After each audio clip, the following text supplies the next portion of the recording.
Abandoned places hold a strange allure.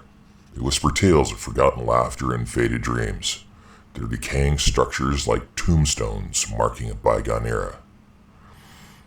But what if those whispers aren't just echoes of the past?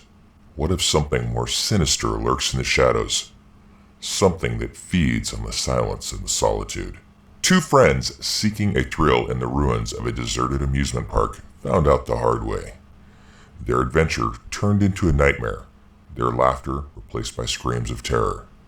This is their story, a chilling reminder that some places are best left undisturbed. Because what awaits in the darkness may be far more terrifying than anything you could ever imagine. You'll never believe what happened to me and my friend at an abandoned amusement park. I swear this is real. Okay, so this is going to sound crazy, but I have to tell someone. Last night, my buddy Alex and I decided to explore an abandoned amusement park, one that's been closed for like a decade. We'd heard all the rumors, people saying they'd seen weird shadows or heard screams coming from the funhouse. Total urban legend stuff, right? Well, we figured it would be a cool place to mess around and maybe get some creepy pics for Instagram. We snuck in right around dusk. The place was seriously eerie. Rusted roller coasters loomed against the darkening sky like skeletons, and the wind whistled through the empty stalls and ticket booths. The air smelled like mildew and something else. Something almost metallic, like blood. It was super quiet, except for the creaking of the Ferris wheel as it turned slowly in the breeze. I swear, it felt like we were being watched.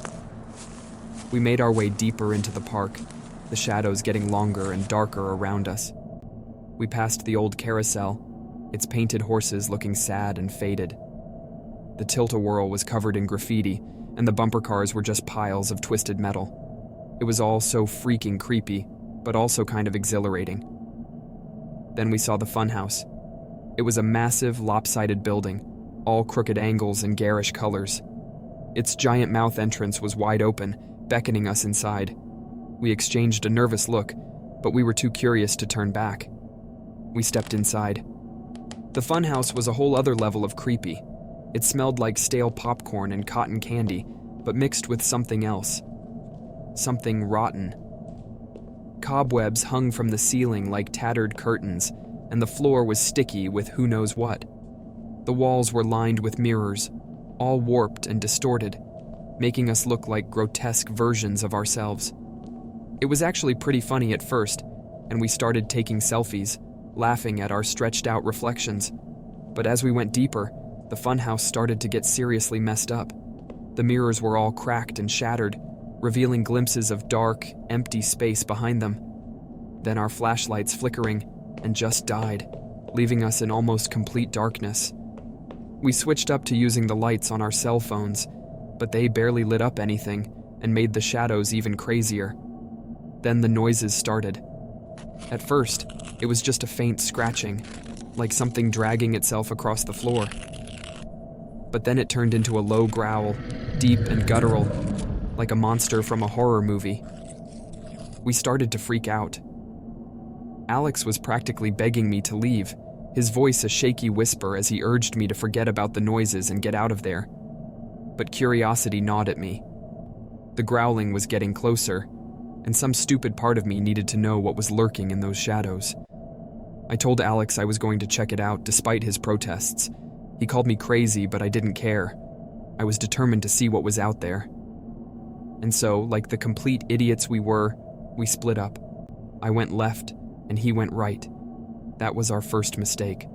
I stumbled through the darkness, my hands outstretched.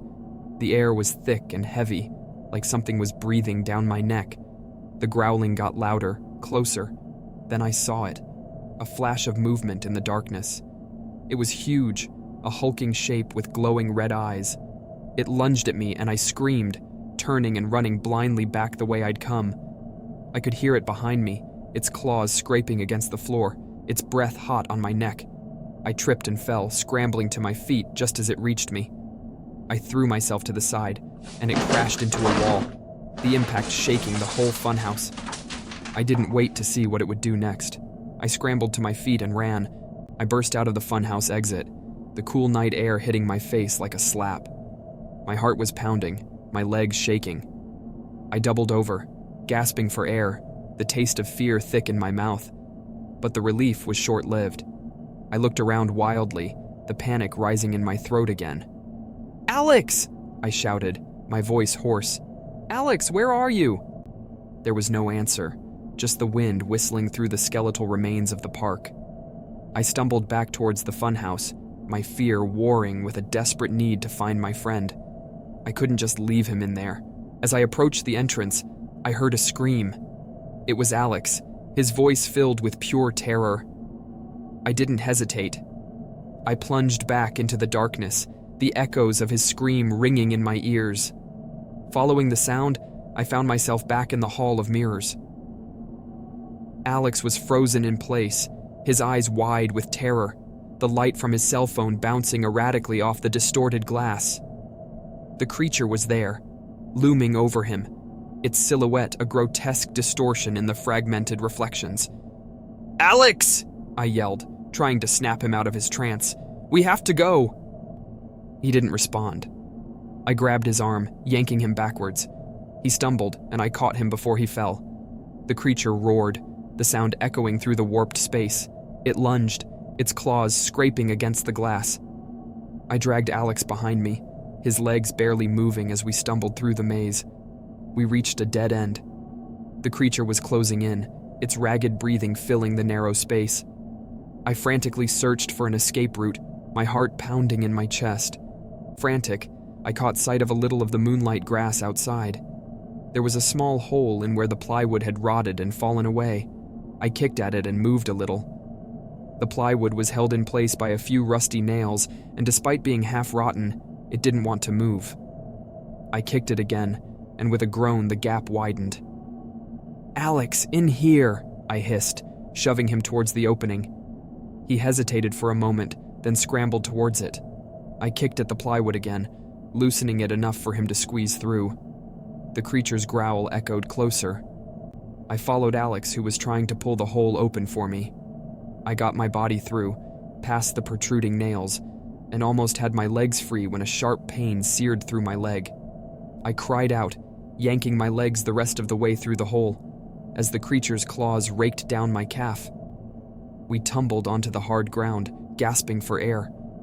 We didn't stop to check my wound, we just ran. We ran through the deserted park, past the ghostly Ferris wheel and the decaying carousel, until we reached the fence.